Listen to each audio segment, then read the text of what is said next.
देश में पहली बार 1000 पुरुषों पर महिलाओं की संख्या ज्यादा हो गई है।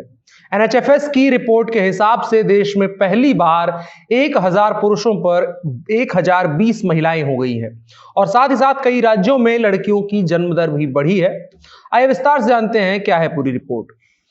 तो राष्ट्रीय परिवार और स्वास्थ्य सर्वेक्षण के 5वें दौर के आंकड़े में यह बात सामने आई है कि देश में पहली बार 1000 पुरुषों पर 1020 महिलाएं हो गई हैं। इस रिपोर्ट के हिसाब से देश में जेंडर रेशियो 2015-16 के मुकाबले 10 अंक सुधरा है, जबकि 2015-16 में नेशनल फैमिली हेल्थ सर्वे 4 का जब आंकड़ा प्रस्तुत हुआ था उसमें 1000 पुरुषों पर 991 महिलाएं थी, यानी जेंडर रेशियो की गंभीर कमी थी, मतलब कि दोनों के बीच इम्बैलेंस था। उस खबर के बीच में यह सुकून देने वाली खबर है। राष्ट्रीय परिवार और स्वास्थ्य सर्वेक्षण 5 से कई और खबरें भी सामने आई हैं जो अच्छी है। इस रिपोर्ट के हिसाब से बैंक खाता रखने वाली महिलाओं की संख्या 25% तक बढ़ी है। देश में अब 78% से ज्यादा महिलाएं अपना बैंक खाता खुद ऑपरेट करती हैं, जबकि 2015-16 में यह आंकड़ा 53% का था। आज की तारीख में तकरीबन 45% महिलाओं के नाम प्रॉपर्टी है, जबकि 2015-16 में यह आंकड़ा 38% के करीब था। और साथ ही साथ नवजात बच्चियों के लिंगानुपात का आंकड़ा 1000 बच्चों पर 929 बच्चियों तक पहुंच गया है। यह आंकड़ा इसलिए भी और अच्छी खबर हो जाता है क्योंकि भारत में पहली बार कुल आबादी में प्रति 1000 पुरुषों पर महिलाओं की संख्या 1020 हो गई है। अगर गांव और शहर का अलग अलग आंकड़ा देखें तो इस रिपोर्ट के हिसाब से शहरों के बजाय गांव लिंगानुपात के मामले में बेहतर है। गांव में प्रति 1000 पुरुषों पर 1037 महिलाएं हैं, जबकि शहरों में प्रति 1000 पुरुषों पर 985 महिलाएं ही हैं। यह आंकड़ा बुधवार को सामने आया, जिसे केंद्रीय स्वास्थ्य मंत्रालय द्वारा जारी किया गया। इन आंकड़ों में एक और अच्छी खबर है जिसमें बच्चों की आबादी कम हुई है। ये कैसे अच्छी खबर है? इसका मतलब होता है बच्चों की आबादी कम होने का कि जनसंख्या बढ़ने की गति धीमी हो गई है। रिपोर्ट के हिसाब से 2005-6 में 34% जनसंख्या 15 वर्ष के नीचे थी, जबकि अब 2019 और 21 की रिपोर्ट में यह घट करके 26% हो गई है। ये तमाम आंकड़े फाइनल ड्राफ्ट नहीं है, ये एक सैंपल सर्वे है जिसके आधार पर यह दावा किया जा रहा है कि जनसंख्या में संतुलन आ रहा है।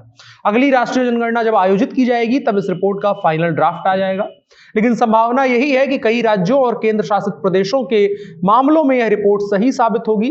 राष्ट्रीय स्वास्थ्य मिशन के निदेशक ने कहा, जन्म के समय बेहतर लिंगानुपात होना एक महत्वपूर्ण उपलब्धि है। भले ही वास्तविक तस्वीर जनगणना के सामने आने के बाद ही दिखाई देगी, लेकिन अभी के सैंपल सर्वे और परिणामों को देखते हुए हम यह कह सकते हैं कि महिला सशक्तिकरण के हमारे उपायों ने हमें सही दिशा में आगे बढ़ाया है।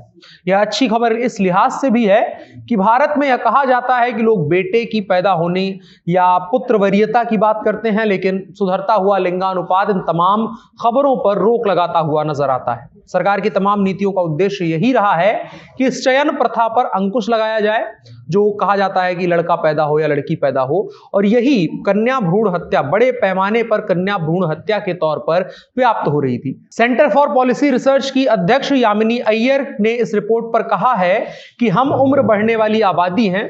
यह दर्शाता है कि महिलाओं के स्वास्थ्य के प्रति हमारे दृष्टिकोण को एक समग्र जीवन चक्र दृष्टिकोण की आवश्यकता है, जो केवल प्रजनन स्वास्थ्य को प्राथमिकता देता है। वो अब माहौल बदल रहा है। अय्यर ने कहा कि अभी भी सच्चाई यही है कि 2019-20 के पहले की तुलना में अधिक महिलाओं ने 10 साल की स्कूली शिक्षा अपनी पूरी करी है, जो महिलाओं की समाज में भागीदारी में बढ़ते हुए आंकड़ों को दिखाती है।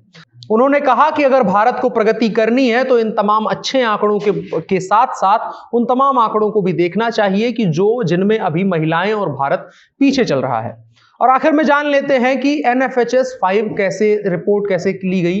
तो इस सर्वे को 2 फेज में आयोजित किया गया था, एक 2019 में और एक 2021 में।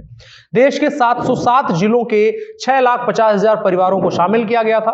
फेज 2 जो 2021 में हुआ था उसमें अरुणाचल प्रदेश, चंडीगढ़, छत्तीसगढ़, हरियाणा, झारखंड, मध्य प्रदेश, दिल्ली NCR, उड़ीसा, पुडुचेरी, पंजाब, राजस्थान, तमिलनाडु, उत्तर प्रदेश और उत्तराखंड शामिल हैं। जबकि फेज 1 में देश के सभी राज्यों को शामिल किया गया था, उनमें से कुछ सिलेक्टेड परिवार थे। तो ये रिपोर्ट रही थी जो अभी जिसकी पहला ड्राफ्ट आया, पहली कॉपी आई है, जिसमें अंदेशा जताया जा रहा है कि ऐसा कुछ होगा। एक सर्वे के हिसाब से देखने वाली बात होगी कि जो और रिपोर्ट्स आती हैं उनमें क्या चीजें निकल करके सामने आती है। अगर खबर और जानकारी आपको पसंद आई हो तो दोस्तों के साथ साझा करें। मेरा नाम अनुराग मिश्रा है, आप जनता जंक्शन देख रहे हैं। कैमरे पर मेरे साथ ओम प्रकाश हैं। शुक्रिया।